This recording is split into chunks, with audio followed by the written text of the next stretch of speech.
Bismillahirrahmanirrahim. Assalamualaikum warahmatullahi wabarakatuh. Perkenalkan, saya Aji Kurniawan Azhari.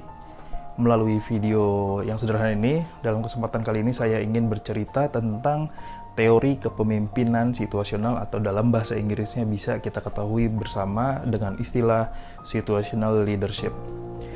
Teori kepemimpinan situasional ini termasuk ke dalam teori kepemimpinan di samping teori-teori kepemimpinan lainnya, diantaranya teori kepemimpinan kontingensi, teori kepemimpinan transaksional, teori kepemimpinan transformasi, dan masih banyak lagi mungkin ada teori kepemimpinan lainnya yang teman-teman juga sudah mengetahui. Warren Bennis dan Bert Nanus dalam bukunya yang berjudul Leaders, The Strategies for Taking Charge, di sana disampaikan bahwa kepemimpinan adalah kekuatan yang sangat berpengaruh di balik kekuasaan suatu organisasi ataupun juga bisa perusahaan. Dan kita perlu ketahui juga bahwa kepemimpinan adalah kemampuan seorang pemimpin dalam mengelola baik itu tim ataupun anak buah dengan efektif dan efisien untuk mencapai target. Bisa itu visi ataupun misi dengan mereka yang sudah ditetapkan dengan baik. Dalam teori kepemimpinan situasional ini dikemukakan sekitar pada tahun 1960-an oleh Ken Blanchard dan Paul Hersey. Awalnya mereka menulis dalam buku Management of Organizational Behavior. Awalnya teori ini dinamakan Life Cycle Theory of Leadership, yang kemudian pada pertengahan tahun 1970-an berganti menjadi Situational Leadership Theory. Namun, di akhir tahun 1970-an, keduanya berpisah, di mana Paul Hersey menyebutnya dengan Situational Leadership Model dan Ken Blanchard menyebutnya dengan Situational Leadership 2. Sebagai makhluk hidup yang telah diberikan karunia untuk mampu dan bisa berkomunikasi dalam berbagai macam bentuk, dalam konteks teori kepemimpinan situasional ini, sesungguhnya kita telah melakukannya sejak dari kecil. Atau ketika kita misalnya kita sudah memiliki anak, maka teori kepemimpinan situasional itu akan kita lakukan kepada anak kita, baik itu sejak lahir, sejak bayi, sejak anak-anak hingga sejak dewasa.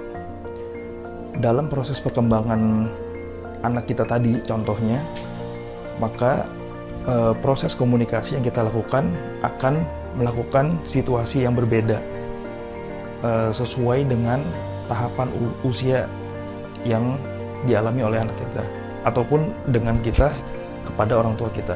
Itulah salah satu contoh sederhana bagaimana teori kepemimpinan situasional itu kita lakukan dalam kehidupan sehari-hari, bahkan dalam proses kita sebagai manusia. Itulah sebabnya dalam perkembangannya mengapa teori kepemimpinan situasional ini terus berkembang dan masih sangat relevan hingga saat ini. Bahkan di berbagai penjuru dunia, teori kepemimpinan situasional ini telah berkembang menjadi berbagai macam training, kepelatihan kepemimpinan yang diikuti oleh berbagai macam pemimpin, baik itu pemimpin organisasi ataupun pemimpin perusahaan ataupun pemimpin lembaga dan berbagai macam pemimpin.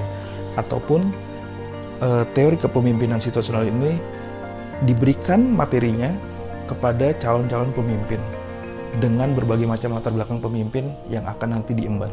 Manusia yang terlahir memang untuk dijadikan seorang pemimpin, minimal untuk menjadi pemimpin bagi dirinya sendiri, memimpin untuk mampu beradaptasi dengan segala perubahan yang terjadi di muka bumi ini, maka mengetahui, memahami, hingga menguasai teori kepemimpinan situasional ini akan menjadi sangat penting dan sangat menarik.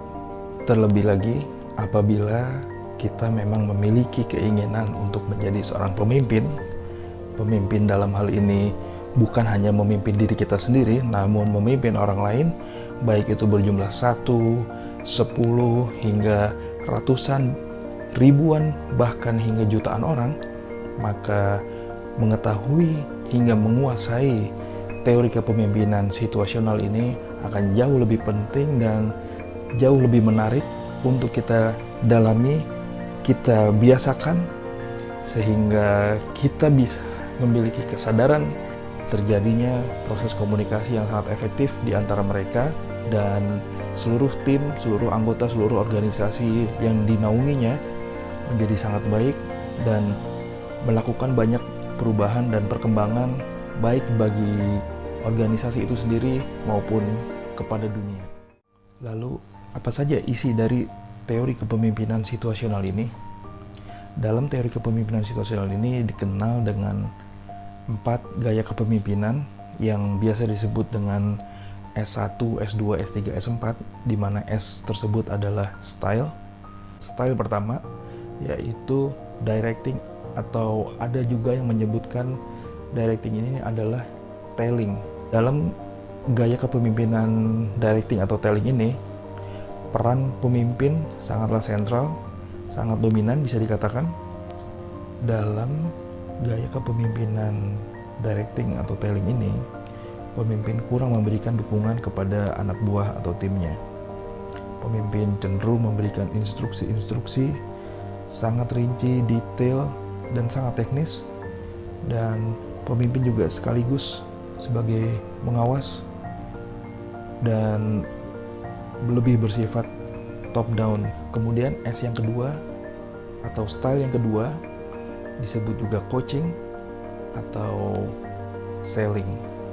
Gaya coaching ini belakangan mungkin lebih banyak didengar juga. Dalam style coaching, pemimpin lebih sportif.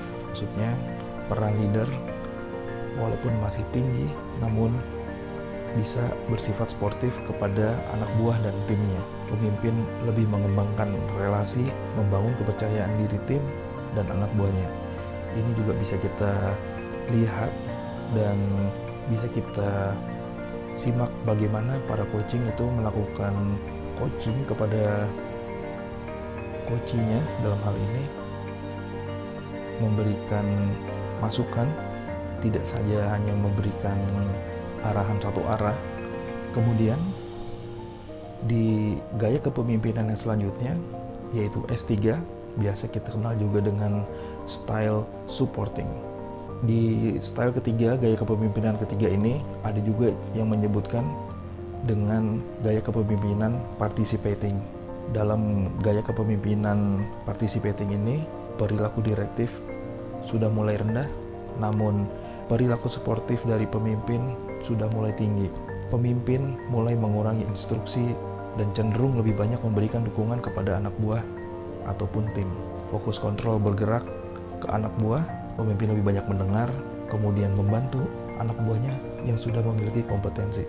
Gaya kepemimpinan yang terakhir, yaitu S4, adalah gaya kepemimpinan delegating.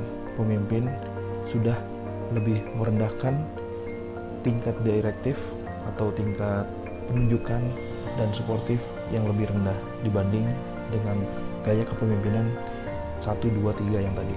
Pemimpin lebih menginginkan para pengikut untuk lebih dominan, baik itu dalam merencanakan hingga mengimplementasikan, baik itu tugas-tugasnya ataupun rencana-rencana yang telah dibuatnya oleh tim itu sendiri. Pemimpin lebih hanya sekedar sebagai monitor dari kejauhan bagaimana tim itu melakukan aktivitasnya, baik keseharian ataupun dalam menghadapi masalah yang sebelumnya dihadapi. Agar teori kepemimpinan situasional ini berjalan efektif, Blanchard dan Hersey menyarankan kepada para pemimpin untuk melakukan identifikasi kepada seluruh anggota timnya terhadap peran serta di dalam organisasinya. Tingkat kesiapan pemahaman karyawan dalam teori ini disebut sebagai readiness level. Penilaian readiness level digunakan untuk memahami sejauh mana tingkat pengetahuan dan kompetensi orang yang harus dikelola oleh pemimpin. Hersey dan Blanchard mengidentifikasi readiness level menjadi 4 kategori, yaitu R1, di mana anggota kelompok belum memiliki pengetahuan, keterampilan yang terbatas, dan kemauan untuk menyelesaikan tugas yang masih minim. Kemudian R2, Orang tersebut sebetulnya bersedia dan antusias menyelesaikan tugas, namun tidak memiliki pengetahuan dan keterampilan yang masih diperlukan untuk melakukannya. Selanjutnya R3, di mana anggota kelompok memiliki keterampilan dan kemampuan untuk mengerjakan tugas, tapi tidak mau bertanggung jawab untuk menyelesaikannya. Selanjutnya, yang terakhir ada R4, anggota di kelompok ini sudah sangat terampil, sudah memiliki pengetahuan yang sangat mencukupi, mumpuni, bersedia dan mau bertanggung jawab untuk menyelesaikan tugas. Sehingga setelah pemimpin mampu melakukan identifikasi baik dari teori kepemimpinan situasional itu sendiri dan mengidentifikasi bagaimana tipe atau karakter tim atau anak buah yang berada di bawah naungannya, maka dengan mudah kita bisa mengklasifikasi bahwa pasangan-pasangan dari teori kepemimpinan situasional yang sebelumnya tadi disampaikan dengan kondisi yang ada. Bisa kita buat skenario bagaimana seorang pemimpin mencocokkan gaya kepemimpinan dengan tingkat kesiapan anggota timnya. Di sini dapat dicontohkan bahwa karyawan dengan kategori R1 kita harus melakukan kepemimpinan situasional dengan S1 dan karyawan R2 dilakukan dengan pemimpinan S2. Selanjutnya karyawan R3 dilakukan kepemimpinan dengan gaya S3 dan karyawan tipe S4 kita bisa menerapkan pola kepemimpinan S4 juga. Demikian sekilas tentang teori kepemimpinan situasional yang dapat saya sampaikan. Terima kasih sudah menyaksikan. Wassalamualaikum warahmatullahi wabarakatuh.